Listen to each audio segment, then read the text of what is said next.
샬롬, 100가지 식물로 읽는 세계사, 추천사. 지구는 온통 식물의 행성이다. 벼, 밀, 보리, 콩, 옥수수에서 감자, 고추, 마늘, 토마토와 사과, 딸기, 포도, 바나나, 그리고 장미, 난초, 백합, 튤립과 참나무, 소나무, 대나무, 올리브 나무, 바위보, 바부, 나무에 이르기까지 끝도 없이 다양한 식물이 지구를 뒤덮고 있다. 동물인 우리가 이파리를 뜯고 나무를 베며 마치 이 행성의 주인인 양 행세하지만 고래와 코끼리, 심지어 공룡의 무게를 다 합해도 나무의 무게에 비하면 그야말로 세 발의 피다. 저자는 보기 드문 수다쟁이이다. 이 많은 식물에 얽힌 설화와 과학 지식을 정리하기 위해 그가 얼마나 많은 사람과 이야기를 나눴고 얼마나 많은 책을 읽었고 얼마나 많은 수업을 들었을까 상상하기조차 어렵다. 독자들은 그 긴 고행의 시간을 반복할 필요가 없다. 이제 이 한 권으로 충분하다. 저녁 식사 자리에서 어떤 요리가 나와도 좌중을 사로잡을 수 있다. 연인과의 데이트는 물론 어떤 크고 작은 모임에서도 손쉽게 스몰 토크를 이어갈 수 있다. 식물은 우리 주변 어디에나 있으니까. 식물은 대지가 하늘을 우러러 부르는 노래다. 영국 시인 알렉산더 포프는 자연의 여신을 정숙한 여성처럼 대하자고 한다. 지나치게 입히지도 말고 완전히 벗기지도 말자라고 부탁한다. 결실의 계절인 이 아름다운 가을이 이토록 풍성한 식물 인문학 책을 소개할 수 있어 참으로 뿌듯하다. 최재천 이화여대 에코과학부 석좌 교수, 생명다양성재단 이사장. 아마존은 지구에 허파다. 이 말은 21세기형 거짓말이다. 아마존이 없이도 우리는 숨쉬는데 아무런 문제가 없다. 아마존에서 만들어지는 산소는 아마존이 다 사용한다. 우리가 수백만 년 숨쉴 산소는 충분하며 지금도 대부분의 산소는 바다에서 만들어진다. 그렇다면 아마존은 없어져도 되는가? 절대로 아니다. 아마존의 산소 때문이 아니라 생명 다양성 때문에 꼭 존재해야 한다. 생명 다양성은 식물에 의존한다. 마지막 빙하기가 끝나자 인류는 농업을 발명했다. 식물을 통제하고 가꾸고 새롭게 탄생시켰다. 고생대 석탄기와 베름기 식물들은 대기를 이루고 있던 이산화탄소를 포집해 석탄으로 땅속 깊숙이 보관해 두었다. 인류는 그 석탄으로 현대 문명을 이루었다. 우리 문명 역시 식물이 예비한 것이다. 기후위기 시대에 우리는 생물 다양성을 강조하지만 그 다양성의 근본인 식물을 하나씩 살피는 데는 소홀했다. 왜? 재미없잖아. 하지만 나는 이 책으로 돌파구를 찾았다. 재미있고 유익하다. 100가지 식물이 생물학이라는 날줄과 문화, 역사, 문화, 예술, 기술이라는 다채로운 시줄로 얽혀 화려하고 포근한 작물이 되었다. 식물이 되었다. 읽고 몸을 한번 감싸보라. 세상이 달리 보일 것이다. 이정무 전 국립과천과학관장, 찬란한 멸종 저자. 나는 식물에 관심이 없어요. 내가 평소 사람들에게서 자주 듣는 말이다. 그러면 나는 말한다. 매일 먹고 입고 자고 살아가는 이상 당신은 식물에 관심이 없을 수가 없습니다. 이 책의 저자 또한 인간은 식물 없이 단 하루도 살 수 없으며 인류의 과거와 현재, 미래 모두 식물과 관련이 있다고 말한다. 식물과 우리 삶이 밀접한 연결된 100가지 근거가 이 책에 담겨 있다. 매일 쌀과 밀가루를 먹고 커피를 마시지만 식물에는 딱히 관심이 없다고 생각하는 모든 도시인에게 이 책을 추천한다. 나는 감히 이 책을 가리켜 자연에 기대어 발전해온 인류의 빛을 기록한 부채 노트라 부르고 싶다. 우리가 진 빛을 토파보고 현실을 마주하는 일은 우리 미래를 설계하기 위한 선택이 아닌 필수다. 이소영.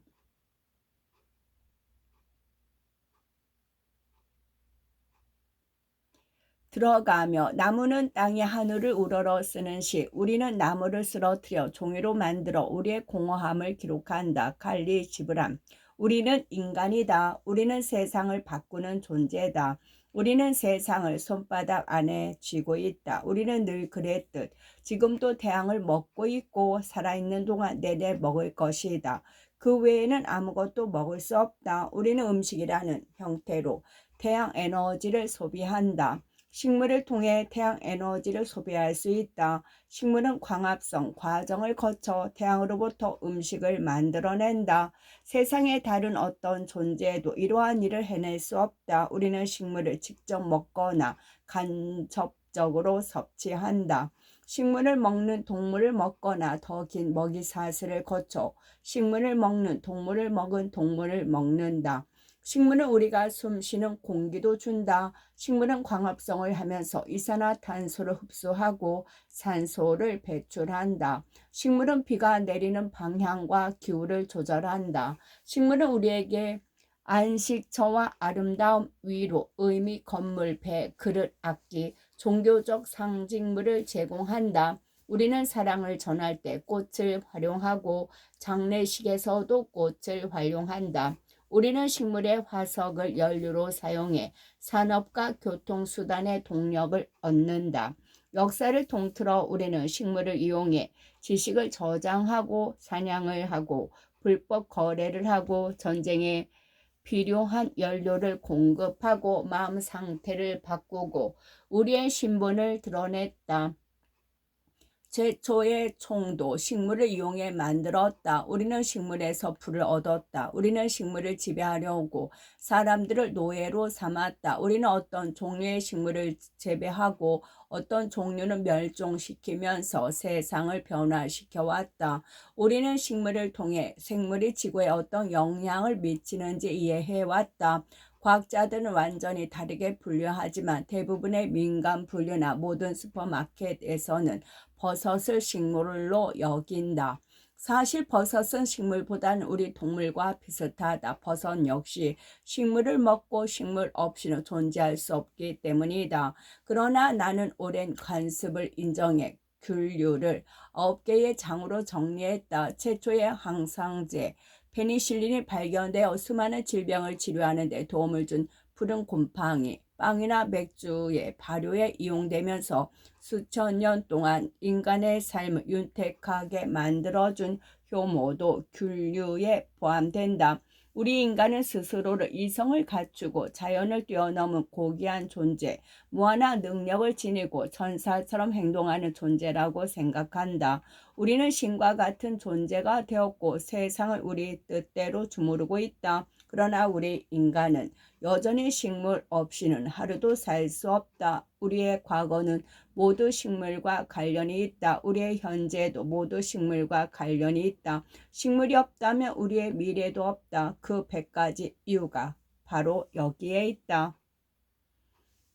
첫째, 교살 무화과 나무. 모든 역사는 나무 그늘에서 시작된다. 나무 그늘에 앉아 실록을 올려다 보면 가장 완벽하게 기분이 상쾌해진다. 제인 오스틴, 맨스필드 파크. 역사는 나무와 함께 시작한다. 아마도 모든 역사가 그렇게 시작하리라. 우리의 족보를 하나하나 거슬러 올라가 보자. 중조부의 중조부의 중조부까지 충분히 위로 거슬러 올라가면 수백 년이 아니라 수백만 년을 헤아릴 정도로 멀리 올라가 보면 대부분의 시간을 나무에서 보낸 조상을 만나게 된다. 그들은 똑똑했고 서로 마주보는 양손의 엄지손가락으로 나뭇가지를 아주 잘 잡을 수 있었다. 세상을 입체적으로 잘 볼 수 있는 눈 덕분에 그만큼 나뭇가지 사이의 거리를 잘 판단할 수 있었다. 그들은 아프리카에서 살았고 놀랍도록 나무에 잘 적응해서 살았다. 정말 오랫동안 매우 안정적으로 삶을 꾸려나갔다. 그런데 기후가 바뀌었다. 기후 변화는 이 책에서 앞으로 거듭 등장할 주제다. 기후가 바뀌면 다른 모든 것이 바뀐다. 우리는 오늘날 그 사실을 새삼 깨닫고 있다. 우리 조상들이 살던 당시에는 세계가 상당히 추워지면서 숲의 잎들이 떨어졌다. 숲은 나무들이 드문드문 서 있는 초원으로 바뀌었다. 이 나무에서 저 나무로 옮겨가려면 발로 걸어가야 했다. 다음 나무로 더 신속하게 이동하기 위해 똑바로 서서 걷기 시작했다. 그 후 세대를 거듭하면서 나무를 움켜 잡을 수 있는 손이 도구를 만들고 이용하기에도 적당하다는 사실을 깨달았다. 나무에서 살 때 도움이 되었던 시력 또한 땅에서도 유용하다는 사실을 깨달았다. 뛰어난 지능 덕분에 능수능란한 지략으로 환경에 적응했다. 그들은 식물을 채집하고 동물을 사냥했다. 아프리카의 대초원이 그들의 집이 되었다. 그러나 나무는 여전히 그들의 생존에 중요한 역할을 했다. 나무는 그저 먹을거리를 얻을 수 있는 곳만이 아니었다. 나는 자주 대초원에서 걷곤 하는데 그런 환경에서 무엇을 해야 할지 아는 사람이라면 먹을거리와 물을 얻을 수 있다. 그러나 햇볕이 쨍쨍 내리쬐는 한낮에 열매를 따거나 동물을 사냥하는 것은 바보 같은 짓이다. 우리 조상이 누구였든 그런 바보는 아니었다. 그들은 몸이 뜨거워지고 지치고 땀을 흘리게 되는 살인적인 햇볕을 피해 하루 일과에서 적어도 4시간 이상을 쉬었다. 어른이라면 햇볕을 피할 나무를 중심으로 머릿속 지도를 그렸다. 이동하는 사람에게 겹겹의 잎들이 머리 위에서 넓고 깊은 그늘을 드리워 햇볕을 빈틈없이 가려주는 나무보다 소중한 존재는 없다. 나는 잠바위를 방문한 사람들과 함께 초원을 걸을 때면 아침 6시에 길을 나선다. 3시간쯤 후에 나무 그늘에서 쉬자고 하면 그들은 열렬히 반긴다. 그늘에 앉아 쉬고 먹고 마시고 이야기하고 곰곰이 생각하는 시간을 보낸다. 이 시간으로 모두가 뜻밖의 깊은 의미를 느낀다. 이것이 우리의 뿌리로 되돌아가는 경험이기 때문이다.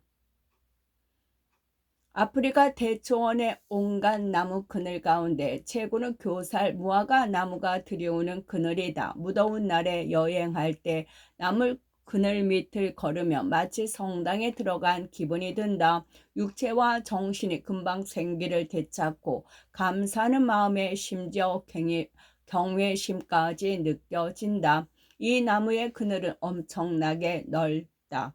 다 큰 교살 무화과 나무의 줄기에서 뻗어난 나무 가지들이 들이오는 그늘의 반지름은 20m나 된다. 이 나뭇가지들 밑에서 수십 명이 쉴 수 있다. 가족이나 다른 집단들이 서로 간섭하지 않으면서 그늘 밑에 모여 쉴 수 있다. 나무 그늘 밑에서 몇 시간씩 꾸벅꾸벅 졸고 먹고 마시고 노래하고 사람들과 어울리고 이성과 시시덕거리고 대화하거나 계획을 세우면서 느긋하게 지낼 수 있다. 인류 문명은 나무 그늘에서 시작되었고 특히 교살 무화과 나무 그늘을 좋아했다.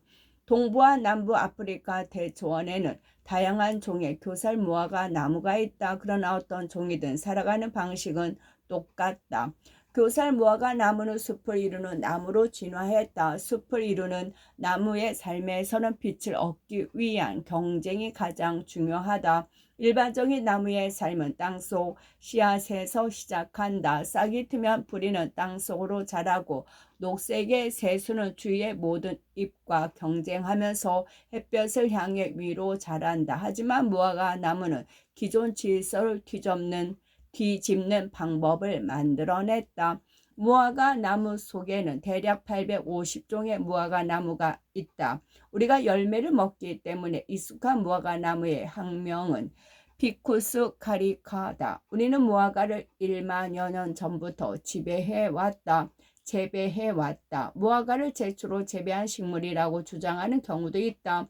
로마 시대를 예리하게 관찰하면서 기록한 플리니우스는 무화과는 회복에 도움이 되므로 오랜 병으로 기운이 떨어진 사람이 먹기에 가장 좋은 음식이라고 기록했다. 무화과를 먹어본 사람이라면 누구나 알겠지만 무화과를 먹을 때는 수많은 씨도 한꺼번에 먹게 된다. 새들, 특히 아프리카의 청비둘기는 과일을 먹은 다음 풍부한 비료가 돼 똥과 함께 씨들을 배출한다. 그런데 새들이 씨들을 자신이 머무른 나무에 배출할 때도 많다. 이것은 열매를 맺는 식물 대부분에게는 나쁜 소식이지만 무화과 나무는 바로 그것을 원한다. 높은 나뭇가지에서 새순이 돋아나면 비교적 햇볕을 보기가 쉽기 때문이다. 새순이 돋으면서 공기에서 수분을 흡수하는 뿌리도 자라난다.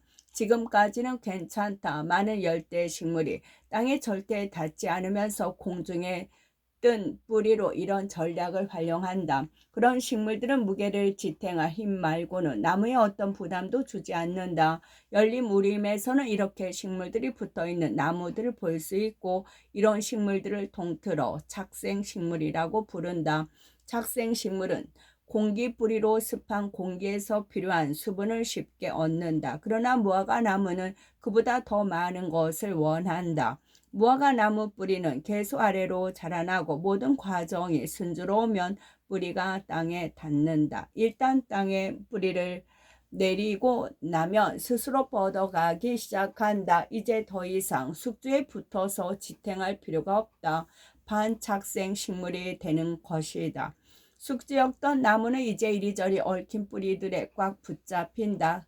이 중간 단계에서는 하나의 나무에 두 가지 잎과 두 가지 꽃이 피고 두 가지 열매가 열리는 것처럼 보인다. 이 단계에서는 무화과 나무와의 관계가 숙주나무에 도움이 될 수도 있다. 폭풍우가 몰아칠 때에는 더욱 그렇다. 그러나 결국 순조로운 과정을 밟고 나면 무화과 나무가 숙주나무를 뒤덮고 그 때문에 숙주나무는 종종 죽고 만다. 아기 무화과 나무가 살아남을 수 있도록 지원을 아끼지 않은 숙주나무의 줄기는 썩어서 쓰러지고 무화과 나무는 뒤엉킨 뿌리로 지탱하며 홀로 선다. 숙주나무의 속은 텅 비면서 타고 오르기 쉬워진다. 그렇다고 무화과 나무를 베어버릴 이유는 없다. 좋은 그늘을 들이올 나무, 좋은 열매를 맺을 나무를 잃을 뿐이다. 게다가 제멋대로 뻗은 뿌리에서 자라난 무화과 나무는 목재로는 정말이지 쓸모가 없다. 열매를 맺는 무화과 나무는 그늘을 찾는 인류의 조상들에게 쉼터와 함께 먹을거리도 주었다. 나무 줄기는 또한 곤충과 박쥐, 도마뱀, 파충류, 설치류, 양서류 그리고 새들의 집이 되었다. 주위의 다른 나무들이 열매를 맺지 않는 시기에도 종종 열매를 맺는 무화과 나무는 많은 동물에게 꼭 필요한 먹이를 제공한다. 따라서 무화과 나무는 서식지에서 가장 중요한 핵심종, 즉 서식지를 유지하는 데 큰 역할을 하는 종이다. 당연하게도 무화과 나무가 등장하는 이야기뿐 아니라 무화과 나무 자체에 대한 옛 이야기가 많이 전해져 내려온다. 무화과 나무는 케냐 키쿠유족의 기원과 관련한 신화에서 결정적인 역할을 한다. 키쿠 유족에게는 죽은 조상들의 영혼에 깃든 나무이기도 하다. 무화과 나무 껍질을 달인 물을 임신과 순조로운 출산에 도움이 된다고 한다. 무화과 열매는 아프리카뿐 아니라 여러 다른 지역에서 배변을 촉진해 거의 설사까지 하게 만드는 음식으로 유명하다. 무화과 나무와 숙주나무가 서로 뒤엉킨 모습을 본 난자족 사이에 내려오는 매력적인 전통이 있다. 무화과 나무 껍질을 달인 물을 마시거나 심지어 그 물로 함께 목욕하며 남녀 관계를 돈독하게 할 수 있다는 믿음이다. 무화과 나무와 무화과에 기생하는 작은 말벌에 관한 아프리카 속담도 있다. 아무리 아름다운 무화과 나무라 해도 열매 안에는 벌레가 있을지 모른다라는 속담이다. 우리 모두가 새겨 들을 만한 말이다. 기원에 관한 또 다른 이야기에서도 무화과 나무가 한몫한다. 탐험가이자 생물학자였던 엘프리드 러세 윌리스는 동남아시아에서 발견한 무화과 나무 종류에 매료되어서 숲에서 가장 비범한 나무라고 불렀다. 그는 무화과 나무의 생존 투쟁을 연구하면서 생물이 진화해온 원리를 이해했고 자신의 생각을 찰스 다윈에게 전했다. 그런데 윌리스가 생각해낸 이론이 바로 다윈이 지난 25년 동안 연구해온 이론과 똑같았다. 엄청난 공격을 받을 거라 예상해 진화론에 관한 책의 출판을 몇 년 동안 미뤄왔던 다윈은 드디어 자신의 이론을 발표하기로 결심했다. 두 사람의 공동 이론은 1858년에 런던 린네 학회에서 발표되었지만 전혀 관심을 얻지 못했다. 다윈은 다음 해에 혼자서 종의 기원을 출간했다. 책이 나오자마자 세상이 떠들썩해졌다. 윌리스는 진화론을 자신이 먼저 생각해냈다고 주장하지 않았기 때문에 과학사에서 각주로만 남았다. 그러나 윌리스와 그가 연구한 무화과 나무가 없었다면 다윈은 그의 이론을 영원히 발표하지 않을 수도 있다. 나는 자주 무화과 나무 그늘 아래 앉아서 홀짝홀짝 차를 마시고 이야기를 나누거나 아무 말 없이 그저 대초원 너머를 바라본다. 이러한 휴식에 감사하며 다음에 할 일을 계획하거나 보통은 그저 가만히 앉아 있는다. 무화과 나무 밑에 앉아 있으며 일과 처음 시작했던 때로 돌아간다. 인류의 역사는 교살 무화과 나무 그늘 밑에서 시작되었다. 두 번째, 밀. 인류가 먹기 위해 바꾼 대지의 풍경. 오늘날 우리에게 일용할 양식을 주시고 주기도문. 밀 속의 풀들이 세계를 정복했다. 선진국 농촌 지역의 상공을 비행하거나 미국 네브래스카에서 운전만 해봐도 인간이 밀을 얻기 위해 지구를 관리하고 있다는 사실을 확실히 알 수 있다. 인간은 오랫동안 밀을 갈아 먹으면서 영양을 얻어왔다. 밀을 재배하기 전부터 그랬다. 대부분 나라에서 밀은 그저 중요한 음식이 아니라 음식 그 자체다. 빵만이 아니다. 파스타와 국수, 세볼리나 불구르, 쿠스쿠스, 비스킷, 무줄리, 팬케이크, 피자, 케이크, 아침에 먹는 시리얼 모두 밀을 사용해서 만든다. 씨앗은 인간의 식생활에서 언제나 빼놓을 수 없는 일부였다. 우리는 해바라기 씨앗을 껍질채로 우물우물 씹으면서 우리 조상과 연결된다. 껍질을 깨서 먹으려면 얼마 되지 않은 양을 먹는데도 상당히 힘이 든다. 씨앗의 껍질을 한꺼번에 벗겨두는 편이 훨씬 낫다. 시간과 에너지를 더 경제적으로 쓸 수 있기 때문이다. 현대 인류의 두개골에 있는 근육 조직은 우리 조상들의 그것과 다르다. 우리에게는 이제 강력한 근육을 갖춘 단단한 턱이 없다. 근육이 더 붙을 수 있는 시상능도 없다. 시상능과 같은 근육 조직은 음식을 소화하기 쉬운 상태로 만들기 위해 필요했다. 그러나 우리와 조금 더 가까운 조상들의 효율적으로 영양을 얻는 방법을 발견했다.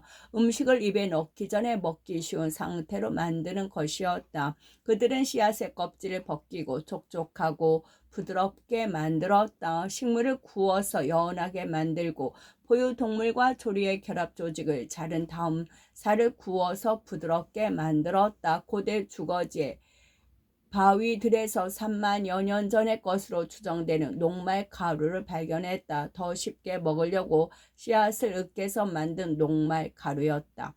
시간이 지나자 인류는 그 가루를 요리하기 시작했다. 녹말 가루에 물을 넣어 죽을 만들거나 물을 조금 적게 넣고 반죽해서 구웠다. 우리에게 일용할 양식을 주시고 라는 문장은 아마도 인류가 드린 첫 번째 기도였을 것이다. 인류의 첫 기도는 응답받았다. 1만 2천 년 전 인류의 역사는 엄청난 변화를 겪었다. 여러 다른 변화가 잇따른 변화였다. 인간은 농업을 발명해 농부가 되었고 일정한 장소에 정착했으며 일정한 공동체를 만들었다. 그들은 평생 땀 흘려 일한 대가로 안전해졌고 기대 수명이 훨씬 늘어났다. 농업은 세계 곳곳에서 거의 동시에 발명되었다. 그중 유럽과 소아시아의 농업은 모두 비옥한 초승달 지역에서 시작되었다. 비옥한 초승달 지역은 나일강과 티그리스 유프라테스 강과 관련 있는 땅이다. 지도로 보면 초승달보다는 부메랑 모양 같다. 기후가 좋고 강가의 땅이 비옥하고 물을 얻기 쉬워서 농사를 짓기 좋은 환경이다. 그곳에서 사람들은 더 이상 먹을 거리를 찾아다니지 않고 재배하기 시작했다. 그들은 동물을 길들여 가축을 기르고 식물을 재배했다. 그들에게 가장 중요한 식물이 밀소, 생물의 분류 체계에서 속은 종보다는 높은 단계, 과보다는 낮은 단계다. 밀 속에 풀이었다. 우리가 익히 아는 밀이다. 어느 단계가 되자 인간은 발효한 빵을 만들기 위해 곡물 가루를 사용하기 시작했다. 빵이 언제 발명되었는지는 추측만 할 수 있을 뿐이다. 어쨌든 우리는 부엌에서 빵을 만들 수 있다. 나 역시 자주 빵을 만든다. 밀가루에 물을 섞어 내버려 두면 공기 중에 야생, 효모 포자가 들어가 발효하기 시작한다. 요구르트를 넣으며 젖상균이 들어가기 때문에 이 과정을 앞당길 수 있다. 발효하도록 두었다가 밀가루를 더 넣고 힘있게 저어서 반죽을 만든다. 반죽이 부풀어 오르도록 몇 시간을 두었다가 구우면 시큼한 빵 한 덩이가 생긴다. 고대에도 지금의 우리처럼 빵을 만들었다. 발효된 반죽 일부를 보관하면서 균이 밀가루를 먹으며 살아남게 놔두면 언제든 빵을 만들 수 있는 상태가 된다. 밀은 전분이라는 형태로 우리가 에너지를 얻기 위해 활용하는 탄수화물을 공급한다. 글루텐이라는 형태로 우리가 근육을 만들기 위해 활용하는 적당한 양의 단백질도 공급한다. 지금 우리가 먹는 밀의 품종들은 이전의 밀보다 글루텐이 더 풍부한데 그래서 밀을 먹으면 문제가 생기는 사람들도 있다. 글루텐은 반죽을 잘 뭉치게 하는데 반죽을 치대면 더 잘 뭉친다.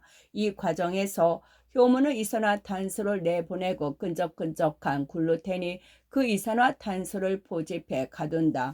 반죽을 치대면 질감이 점점 탱탱하게 변하는 것을 느낄 수 있다. 글루텐을 뺀 밀가루로 빵을 만들 때는 달걀 흰자처럼 반죽을 뭉치게 하는 재료를 넣어야 이산화탄소를 가둘 수 있다. 빵은 식이섬유도 공급한다. 밀의 배젖이 남아있는 통밀 가루에는 섬유질이 풍부하다. 인간은 섬유질을 소화하지 못하지만 섬유질 덕분에 대변을 배설하는 양이 늘어나면서 음식을 더 잘 소화하게 된다. 쌀을 주식으로 삼는 아시아를 제외하면 거의 모든 지역의 문화에서 빵은 아주 중요하다. 기독교 의식에서도 빵은 핵심 역할을 한다.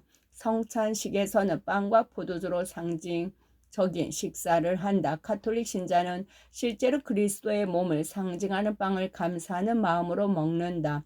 고대 로마의 풍자신 유벨리스는 식욕과 가벼운 오락에만 집착하는 사람과 정치인에게 경멸을 퍼부었다. 빵과 섞어 쓰는 그때나 지금이나 상징적인 의미가 있다. 폴리니우스는 기원전 174년 이전 그리고 페르세우스 왕과 전쟁하기 전에는 로마에 빵집이 하나도 없었다. 로마 시민들은 직접 빵을 만들곤 했다. 빵 만드는 일은 여성의 특별한 임무였다.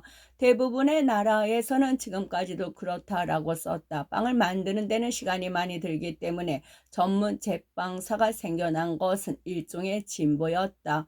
농업은 절대 만만한 일이 아니었다. 땅을 일구고 들판에 잡초를 뽑고 해충에게 피해를 입지 않도록 보호하고 농작물을 수확한 다음 가루를 내서 빵을 만들기까지 몹시 힘든 과정을 거쳐야 했다.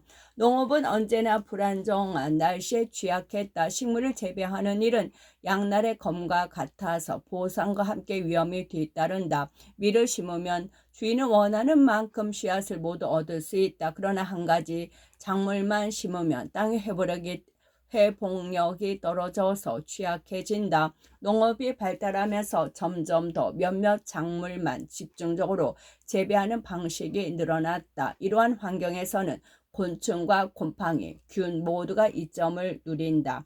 맛이 없거나 못 먹는 식물 종의 방해를 받지 않고 이 식물에서 저 식물로 쉽게 옮겨 다니면서 피해를 입힐 수 있기 때문이다. 전통적인 농업에서는 늘 자연 재해에 두려워하지 않고 맞서야 한다. 기도하고 열심히 일하며 어떻게든 방법을 찾아내 극복해야만 한다. 우선 가축의 똥을 비료로 활용해 농토의 질을 높일 수 있다. 그리고 농작물의 종류를 바꿔가며 심으면 생산성이 늘어난다. 밀과 콩을 번갈아 심을 수도 있다. 강낭콩, 렌즈콩 콩 종류도 다양하다. 사료를 쓸 작물로 클로버와 알파파를 재배할 수도 있다. 그러면 토양의 질소가 풍부해지고 다음 해에 심는 작물에 도움이 된다. 해마다 농작물을 바꿔 심는 윤작은 적어도 6,000년 전부터 시작되었다. 가끔은 농사를 짓지 않고 땅을 묵히는 것도 도움이 된다. 성경의 레위기에서는 이스라엘 사람들에게 내가 너에게 주는 땅으로 간 다음 그 땅이 주께 안식년을 지키게 하라라고 가르친다. 18세기에 농기구가 연달아 발명되면서 농사짓는 속도가 굉장히 빨라졌다. 농업이 덜 노동 집약적인 일이 되면서 더 많은 사람에게 식물을 공급할 수 있게 되었다. 씨를 뿌리는 기계인 파종기는 사실 고대 바빌로니아와 중국 모두에게 수세기 전에 발명되었다. 그러나 유럽에서는 훨씬 나중까지 널리 사용되지 않았다. 파종기가 발명되기 전에는 손으로 씨를 뿌렸다. 성경에 씨 뿌리는 사람 비유는 씨 뿌리는 일이 성공할 수도 있고 실패할 수도 있는 일임을 잘 보여준다.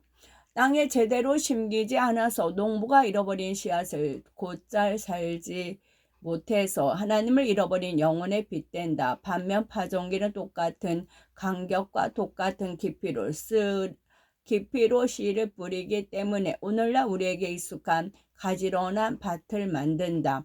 말이 끄는 파종기를 발명한 사람은 18세기의 천재 제스로 툴이다. 농업과 제빵이 점점 더 산업화하고 세계가 점점 더 서구화하면서 밀은 계속해서 전 세계를 정복해 나갔다. 쌀을 재배하는 지역까지 모든 나라에 빵이 파고들었고 이제 토스트 샌드위치가 인도에서도 인기 있는 간식이 되었다. 콤바인 수확기가 발명되면서 농사 과정은 더욱 쉬워졌다. 수확부터 타작, 달고까지 중요한 세 가지 작업을 모두 해낼 수 있는 기계다. 이 기계는 옥수수를 줄기채 벤 다음 줄기와 껍질을 차례차례 제거한다. 미국에서는 1835년에 처음으로 말이 끄는 콤바인 수확기를 사용했다. 요즘은 디젤 엔진을 단 콤바인 수확기들이 끝없이 펼쳐진 밀밭을 누비며 줄지어 작업한다. 수확기는 옆에서 따라다니는 트랙터 뒤에 트레일러에 달곡한 밀을 쏟아 붓는다. 요즘은 농작물이 곤충이나 무척추 동물, 곰팡이 같은 문제로 폐를 입지 않도록 화학적 수단으로 보호한다. 땅에는 화학 비료를 뿌리고 일찌감치 제초제를 사용해 잡초를 죽인다. 농업이 발달하면서 훨씬 더 많은 사람에게 식물을 공급할 수 있게 되었다. 따라서 이제 더 많은 사람이 살아남아 자손을 낳는다.